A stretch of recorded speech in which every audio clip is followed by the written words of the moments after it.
नमस्कार, मैं हूं गणेश पासवान और आप देख रहे हैं न्यूज़ 12 असम नॉर्थ ईस्ट से खास कार्यक्रम किस्सा कुर्सी का। चुनाव के इस मौसम में बारी है वोटों के गणित का। हर दल अपनी जीत का दावा कर रही है और आज इन्हीं दावों पर हाजिर है हमारी यह समीक्षा। देखिए कुर्सी के इस खेल का किस्सा लेकर किस्सा कुर्सी का। most probably বাই হ'ব নেকি এবাৰ বিনা প্ৰতিদ্বন্দ্বিতাত আমি ইলেকশন জিকিম বুলি ভাবিছো যদি তেখেতসকলে নিদিয়ে। আমি টোটাল আমি 70,000 the highest ever Bukan constituency that আমি পাম এবাৰ। CPIML এবাৰ জিকিব লাগিব আমি আৰু এবাৰ আমি জিকা দখা কাম বুলি মই মানি লৈছো। কিন্তু আমি জয়যুক্ত হোৱাৰ কাৰণে আমি আগবাঢ়িছো।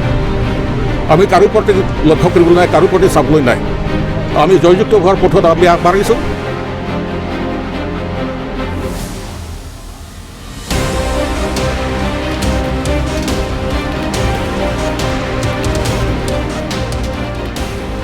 चुनाव से पहले हर दल चुनावी दंगल में विजय श्री का ताज पहनने का दावा ठोकते तो है, लेकिन जनता जनार्दन विजय श्री का ताज किसी एक को ही पहनाती है। और 1 अप्रैल को हुए चुनाव में जनता ने ईवीएम के बटन दबाकर अपना फैसला सुरक्षित करवा लिया है। मगर अलादीन के जीन की तरह जब 2 मई को स्ट्रांग रूम से ईवीएम खुलेगा तो ईवीएम की पोटली किसी के चेहरे पर मुस्कान बिखेर देगी तो किसी को मायूसी का मंजर देखने को मिलेगा। और कार्बी आंगलॉन्ग जिले के चारों विधानसभा सीटों में इस बार कांटे की टक्कर देखने को मिली। सबसे पहले बात करते हैं 17 नंबर बोकाजन विधानसभा क्षेत्र की।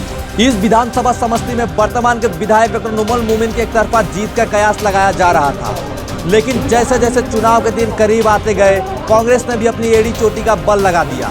अगर सूत्रों की माने तो कार्बी आंगलॉन्ग स्वशासित परिषद द्वारा इन चारों विधानसभा सीटों में दखलंदाजी करना शुरू कर दिया गया, जिसके कारण 3 विधानसभा सीटों में नए चेहरे पर भरोसा किया गया। वहीं बोकाजन विधानसभा समष्टि में परिषद के नेताओं द्वारा पार्टी विरोधी रुख अख्तियार करने की वजह से भी भगवा दल को परेशानियों का सामना करने का बात अब हर गली नुक्कड़ में चर्चा का केंद्र बना हुआ है। इधर अपने 5 सालों में किए गए कामों के आधार पर वोट मांगने गए मोमिन पर गेरुआ दल के अंदरूनी मतभेद की वजह से भारी नुकसान हो सकता है।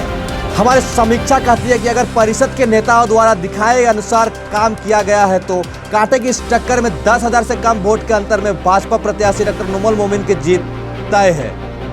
और गली नुक्कड़ में चल रहे चर्चाओं के अनुसार भाजपा नेताओं द्वारा अंतर विरोध के कारण मुंह में राम बगल में छुरी वाला हरकत किया गया है तो फिर भाजपा के लिए जीत पाना मुश्किल ही नहीं नामुमकिन दिख रहा है।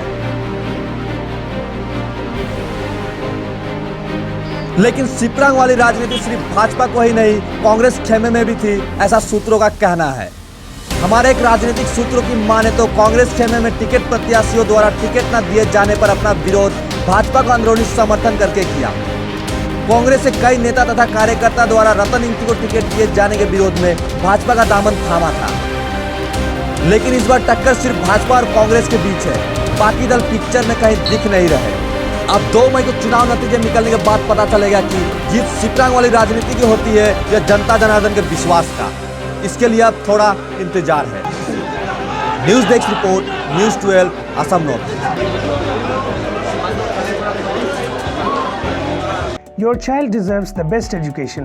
At Rongkangtir English School, we provide small class sizes with group of well-trained teachers, excellent result in HSLC with 100% track record, well-furnished infrastructure with a spacious and green playground, co-curricular activities like computer, dance, singing and art classes, innovative and playway method of teaching, conducting various competitions to inculcate in children a seeking spirit, diverse and creative pedagogy for students, comprehensive teaching and mentoring for all-round development, special attention to slow learners. Hurry up! Admission going on for session 2021-22. For enrollment, please visit school office at Rongkangtir English School near Blockfield, Ward number 1, Bokajan, Karbi Anglong, Assam.